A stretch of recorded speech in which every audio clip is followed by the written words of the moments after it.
ध्यानाभ्यास के लिए कृपया अपने नेत्रों को बंद कर लीजिए।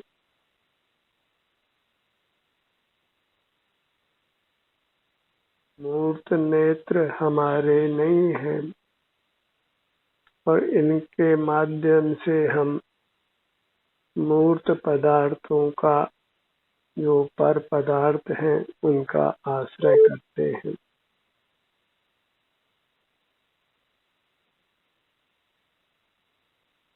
जैसे परजीवी होते हैं, पैरासाइट होते हैं, वे अन्य जीवों से ही भोजन प्राप्त करते हैं। ऐसे ही हम अन्य मूर्त पदार्थों से जीवन प्राप्त करते हैं और यह स्थिति वास्तव में बेहद शर्मजनक है। पराश्रित जीना शर्म की बात है। सारा ही समग्र जीवन हमारा मूर्त पदार्थों के आश्रित है। हम अपने ही आश्रय से नहीं जीते और जब तक हम इसी प्रकार पैरासाइट रहेंगे, परजीवी रहेंगे, परमूर्त पदार्थों के आश्रित जिएंगे, तब तक फिर हम संसार में नाना दुखों को भोगते रहेंगे। पराश्रित व्यक्ति लोक में भी अच्छा नहीं माना जाता है।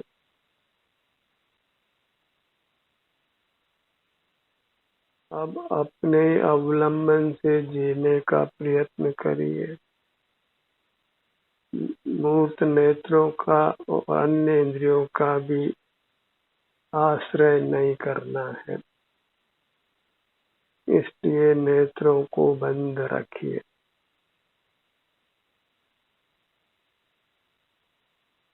यदि मूर्त नेत्र हमारे होते तो फिर इनके माध्यम से देखना योग्य था, पर ये मूर्त नेत्र पुद्गल के हैं, मूर्त पदार्थ के हैं, उनकी रचना है। और दूसरा, ये जिनका आश्रय करते हैं, इनके माध्यम से हम जिन पदार्थों का, मूर्त पदार्थों का आश्रय करते हैं, वे भी हमारे नहीं है।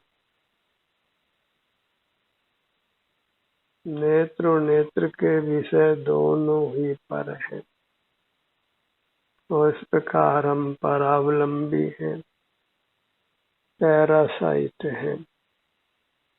जो पराधीन जीता है वह वास्तव में कीड़े के समान है।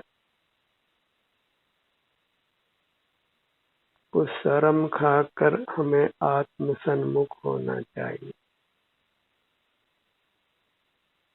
नेत्रों को बंद रखकर अपनी मूर्त जो सिर से पांव तक है, इसी के सन्मुख रहकर इसी के आश्रय से जीना प्रारंभ करिए। यदि किंचित भी स्वाभिमान शेष है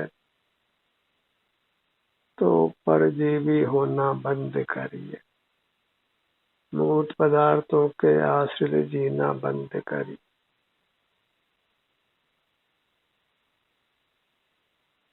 मूर्त पदार्थों का आश्रय करना माने अपने को दुखों के लिए उपलब्ध करना।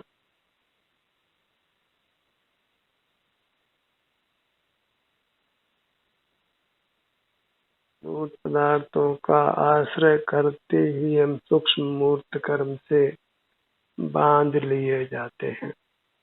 कोई अपवाद भी नहीं है। 5 इंद्रियां, मन, मस्तिष्क ये सब मूर्त हैं, इनके विषय भी मूर्त हैं। इस प्रकार हमारा पूरा जीवन मूर्त के अवलंबित है।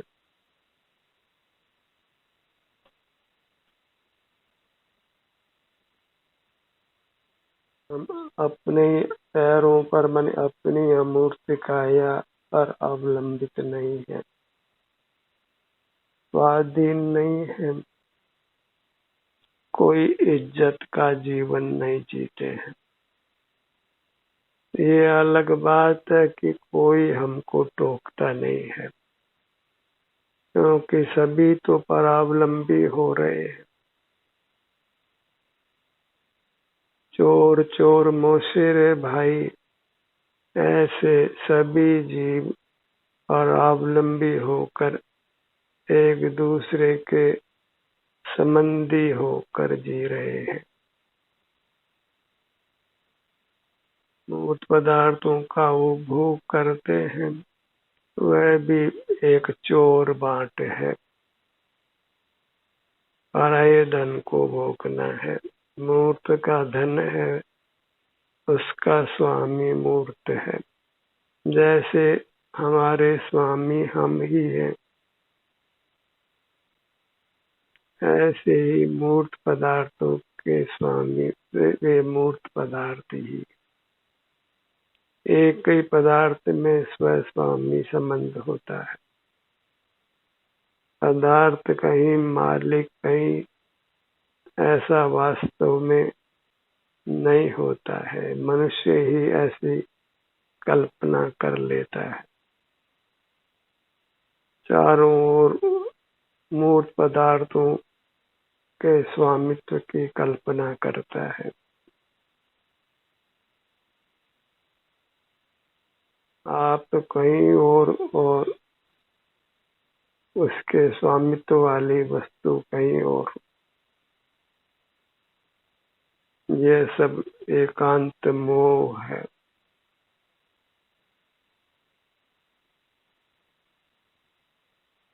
और यदि हमें स्वावलंबी होना है तो मूर्त पदार्थों को देखना जानना नहीं है। मूर्त पदार्थों के ज्ञाता दृष्टा रहना वही चिद विकार है। वही सबसे बड़ा दोष है। इंद्रिय ज्ञान के समान कोई दोष नहीं है। यही अपराध रूप है जिसका दंड हम भोग रहे हैं। मूर्त पदार्थ पर हैं,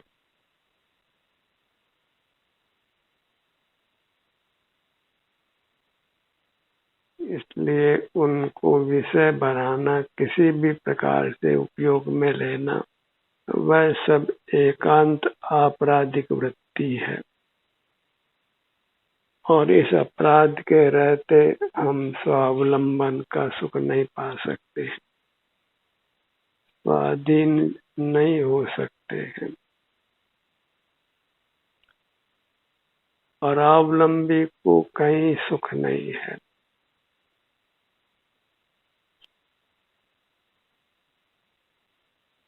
और ये कथन मात्र नहीं है। हाथ कंगन को कोई आरसी नहीं है। आप ही विचार कर लीजिए कि आप कितना मूर्त पदार्थों के आश्रित जीते हैं। और मूर्त पदार्थों के बिना हम जीवन की कल्पना भी नहीं कर पाते हैं। और यही हमारी बहिर्मुखता के कारण उत्पन्न हुई पामरता है।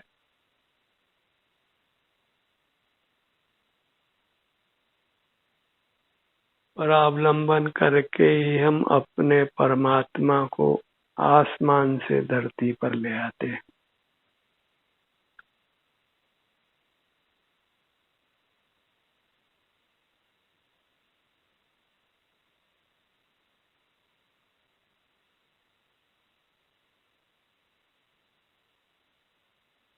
अपने मुहूर्त का ही अवलंबन लीजिए। इसी में ईमान है, चारित्र है, संयम है, धर्म है। यही एक निरपराधिक वृत्ति है।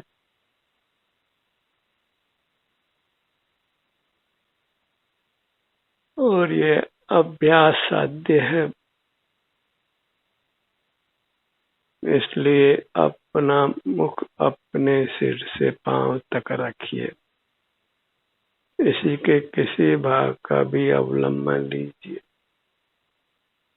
अपने घर में नाना कक्ष हो तो फिर हम किसी भी भाग में रह सकते हैं।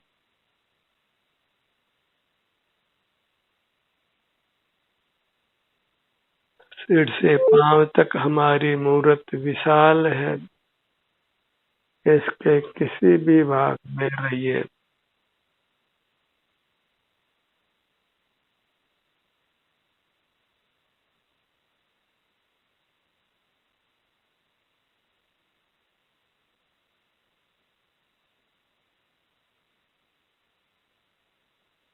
एक स्वावलंबन की इच्छा तो पैदा कीजिए। भावना तो भाई है, जहाँ चाह होगी फिर वहाँ राह भी मिलेगी। As you sow, so shall you reap.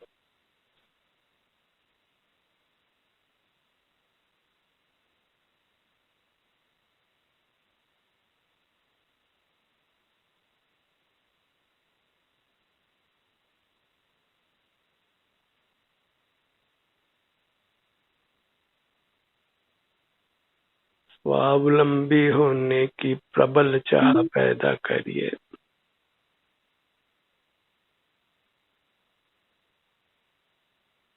सिर से पांव तक ये आपका द्रव्य है, जिसके आप स्वामी हैं। इसी के आश्रित जो जीते हैं वे परमात्मा कहलाते हैं और फिर शाश्वत सुख को भोगते हैं।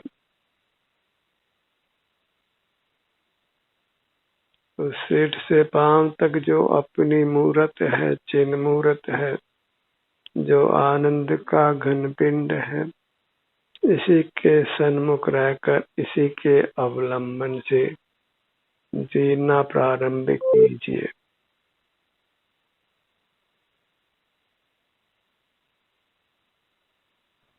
प्राथमिक अवस्था में भले ही थोड़े समय स्वावलंबी बनिए, पर इस काम को प्रारंभ तो कीजिए।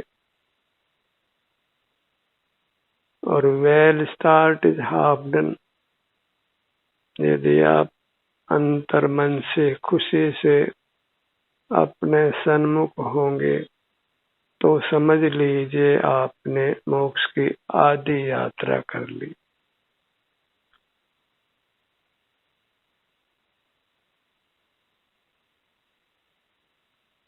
यदि आप भावना भी भालते हैं कि स्वावलंबी रहें, अपनी चिन्ह मूर्त के सन्मुख इसी के आश्रय से रहें, तो फिर भावना से भवन भी बन जाता है।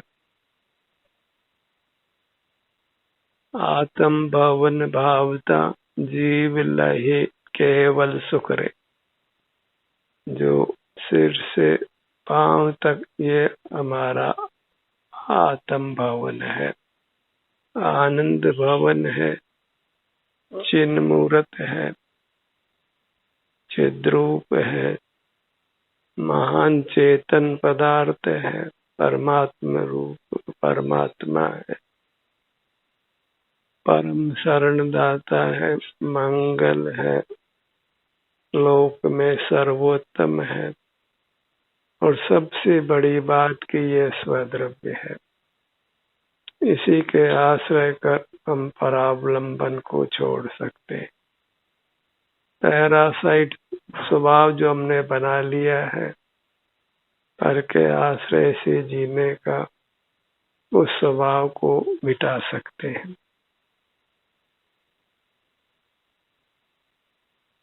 पशु पक्षी जिनके पास विशेष ज्ञान नहीं है, वे भले ही परावलंबन से रहें, पर हमने तो उत्तम मनुष्य भाव प्राप्त किया है।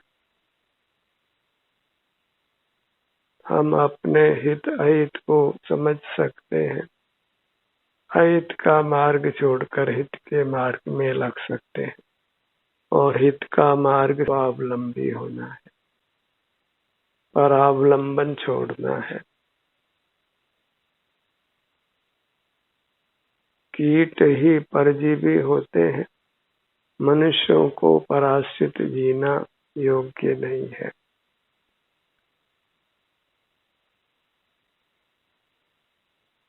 अपनी मूरत के सन्मुख रहना ही स्वावलंबन है, वही अत्यंत पवित्र दशा है।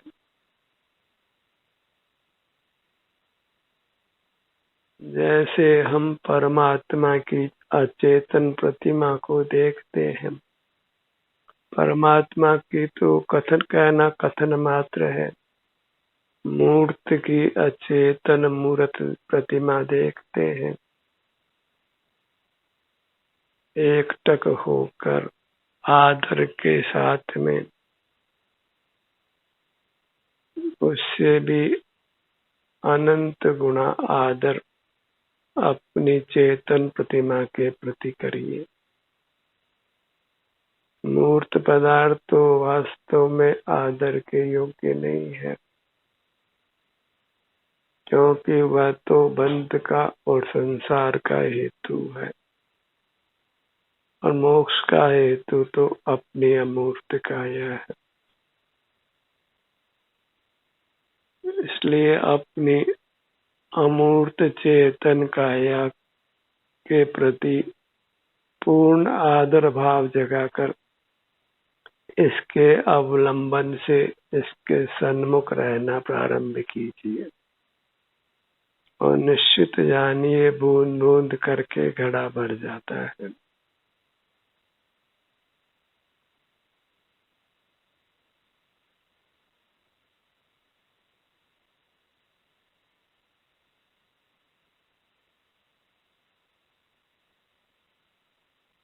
पेट के भाग पर आइए।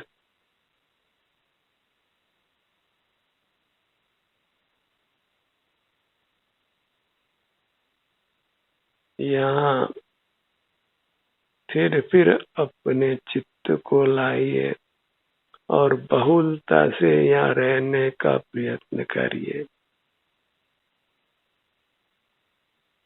ताकि यहाँ पर किसी भी कीटाणु का आक्रमण नहीं हो सके।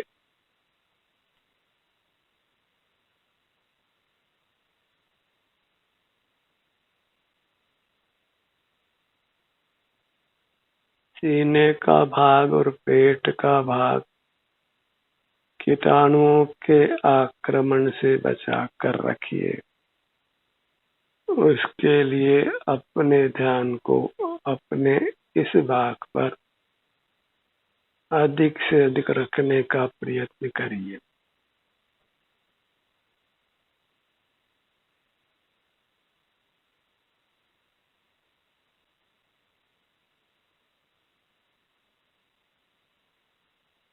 कभी ऐसा मत कहिए कि हमने परमात्मा को देखा नहीं है। अंतर्दृष्टि से अपने परमात्मा का साक्षात्कार करिए, अपने को प्राप्त करिए।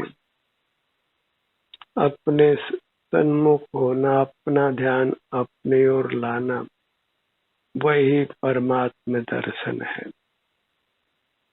और इसी से हमको सर्वांग में सुख शांति का अनुभव होता है।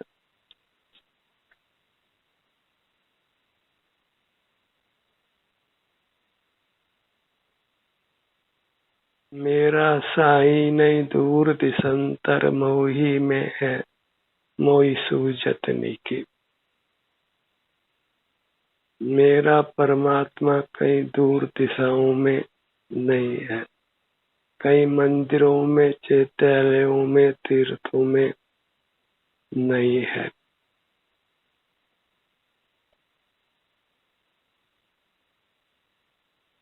प्राप्त मूर्त काया में ही इसी के बराबर हमारा परमात्मा है।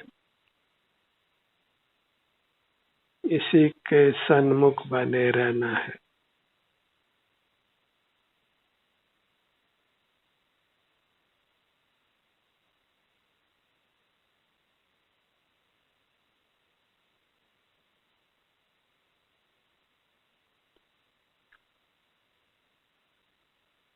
स्वावलंबी जीने का श्री गणेश करिए,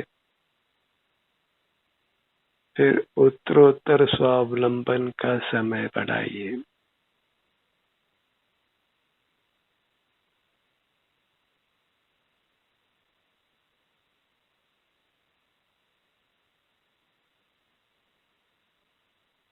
अपने ध्यान को अपने मुखमंडल पर लाइए।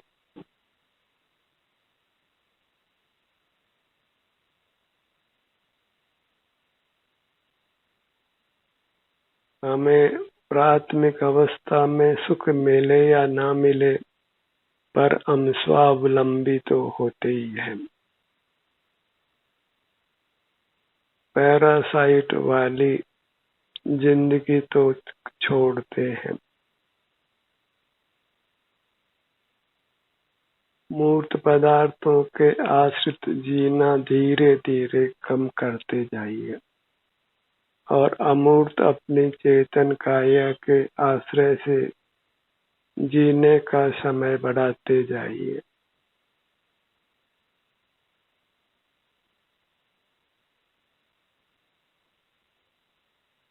इस प्रकार सकल मूर्त पदार्थों का आश्रय छोड़ देना है, अन्य जीवों का भी आश्रय छोड़ देना है।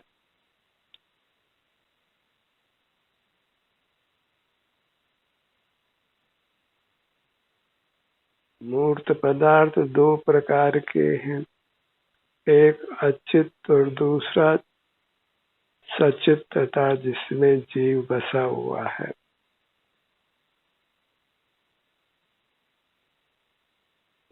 इस प्रकार दोनों ही प्रकार के मूर्त पदार्थों का आश्रय छोड़ना है।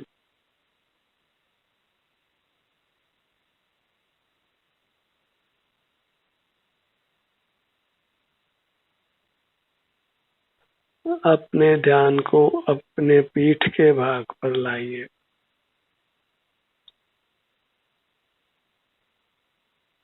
एक ही विचार रखिए कि हमको पूरी तरह स्वावलंबी होना है, अपने अमूर्त काया के ही अवलंबन से रहना है।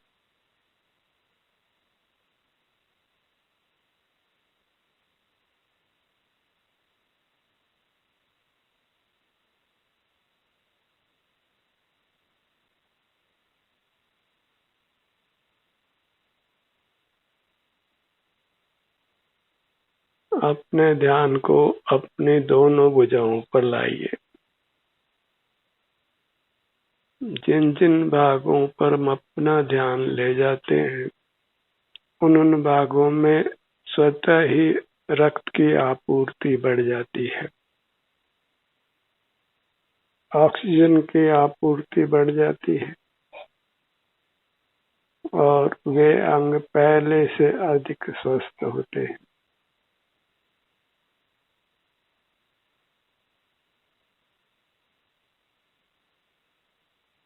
बिना ही आहार औषधि सेवन किए जब हम अपना मुख अपनी ओर लाते हैं, अपनी अमूर्त काया की ओर, तो हमारी दृष्टि से ही हमारी अमूर्त काया को उत्तम पोषण की प्राप्ति हो जाती है।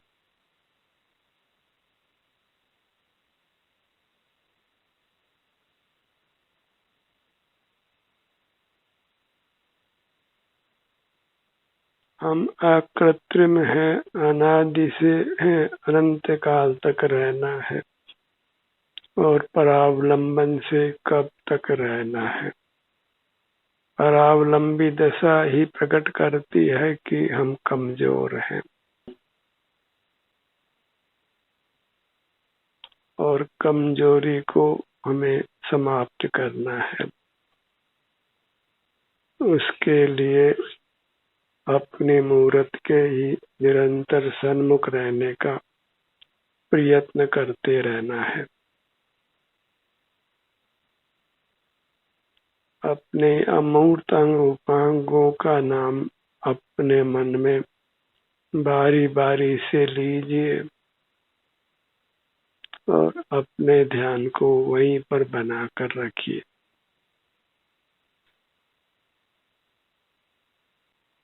ध्यान का ये सत्र यहीं समाप्त होता है।